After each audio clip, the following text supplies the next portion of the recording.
Hello everybody and welcome to the very first Indie Fantasy Friday review report with Katherine D. Graham. For those of you who don't know me, I am a fantasy author as well as a Readsy Discovery reviewer and a developmental editor. And I love reading books by indie authors because, I'm an indie author myself. But over the next month, I'm doing a challenge where I read a different indie fantasy book by a different indie author every single day for 30 days. And it is the 3rd of June right now if you're watching the replay. I have already read 2 full books, one for June 1st and one for June 2nd that I will be sharing today along with my ratings and reviews. If you have not already subscribed to my channel, you can catch these recaps every Friday in June by subscribing. And of course, if you are interested in any of the books, I will leave the comments after the live in the description box for you to check them out for yourself. So with that, let's jump right in. This week, being the short week of June, there's already been June 1st and 2nd. There are only 2 books, but next week there will be 7 full books. Today's first book is an adventure portal fantasy called Realm by Jessica Cantwell. This book follows a young woman on her journey into a alternate version of our reality. So in that way, it's a dual reality portal fantasy. Instead of a high fantasy, this would be more of a low fantasy, although there is magic in the other dimension and powers that each person manifests. The main character wants to escape her regular life by going out for a single night with a friend. She just wants one night to work out, and it ends up going all wrong when strangers show up at the club that they go to, and she ends up being transported through a portal into Realm, the alternate dimension. This book I gave a 4 stars for 2 minor points that were more preference, I think, than writing style, and I definitely recommend this book for YA and NA or new adult readers. It's a great introduction to portal adventure fantasy. The 2 points that I knocked off to bring it down to a 4-star was the multiple POV, backtracking over some of the timeline that had already been gone over by one of the main characters.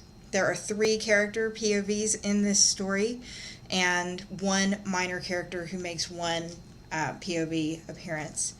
So it's a great book. That was the main thing. There you can read my full review on Goodreads. I will leave the link to that in the description as well.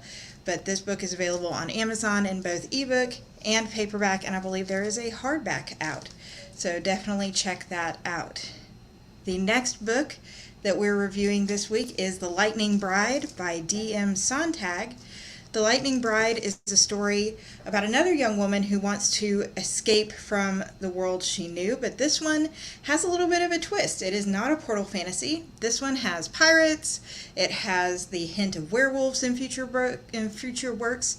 It also has mermaids, and the main character who you see on the cover is just destined to get married for the sake of her family, to put herself last, and to live in a rigid and strict environment. And so she escapes pretending to be a man, hoping to get away from that fate, and ends up swept up in this just masterful fantasy world full of magic and adventures, and finds out she is herself a mage. One thing I will say as far as romance on both of these books, romance is a side plot. In Realm, there is one intimate scene between one of the main characters and a side character, but it is not the main theme of the book. The same thing can be said in The Lightning Bride, although romance does play a little bit of a part and there is a marriage in there and an off-the-page scene. It is not the main focus of this book. It is definitely really the main character coming of age, finding out who she is. I'm giving D.M. Sonntag's The Lightning Bride a 5 stars for world building, for immersion, the development of the characters as every single main character grows, the unpredictable plot twists. This one will go down on my must-reads for 2022. So those are the 2 books that I picked up this week. I don't want to go into too much detail about what's coming next week because that would spoil the surprise, so make sure that you subscribe. If you do want the sneak peeks and want to know what I'm reading, you can check out my Twitter. I will be updating the current day's read every single day on Twitter, and I also am emailing my newsletter list subscribers a week's schedule in advance. So you can get that by subscribing to my email list. That is at www.catherinedgraham.com. Thank you so much for joining. Let me know in the comments if you have read these books or what books you would recommend. I'm always open for more indie fantasy reviews. Take care, everybody. Bye.